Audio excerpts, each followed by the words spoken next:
Assalomu alaykum hurmatli Kaliforniya yomg'irchivalchang muxlislari. Mana bugun klientlarimizga begomislarimizni xaltalab upakovka holatda keltirib beramiz. Inshaalloh begomislarimiz klient chiqqan. Shularni xaltalarga 25 kerak qilib, mashinkalarni tikib, inshaalloh klientlarga yetkazib beramiz. Begomisga Kaliforniya chuvalchanga qiziquvchi o'rtoqlar, like tugmachalar bosib qo'yamiz.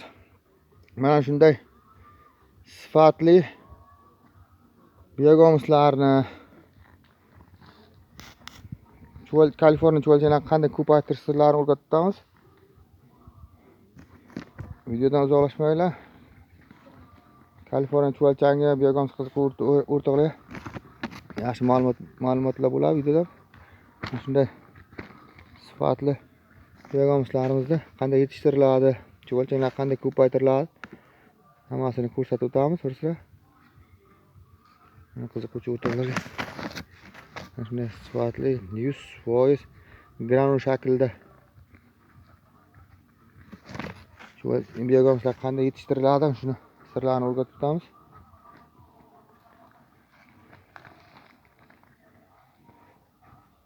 Kaliforniya chuvalchanga begomisga qiziqayotgan o'rtoqlar, like tugmachalarni bosib qo'yamiz. Obuna bo'lmaganlar obuna bo'lib qo'yamiz. Yangi videolarimiz birinchilardan bo'lib yetib borasizlarga, ko'ruvchilarga, qiziquvchi o'rtoqlarimizga.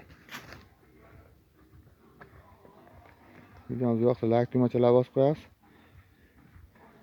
Qiziqtirgan savollaringizni kommentariyaga yozasizlar. Inshaalloh mana shunday begomislarimiz qanday sifat darajada yetishtiriladi, chuvalchalar qanday ko'paytiriladi, o'shalarni o'rgatib o'tamiz. Shunday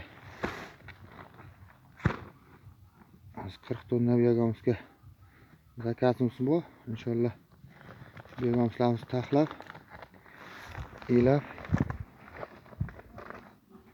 upakovka holatga keltirib qo'yamiz. Shunday tarozilardan o'tkazib,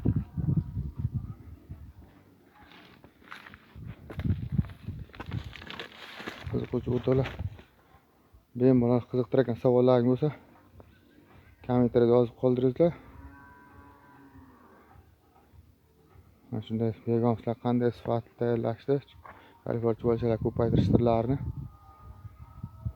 o'rgatib o'tamiz. Videoda har xil kamchilik bo'lsa oldindan uzr so'raymiz.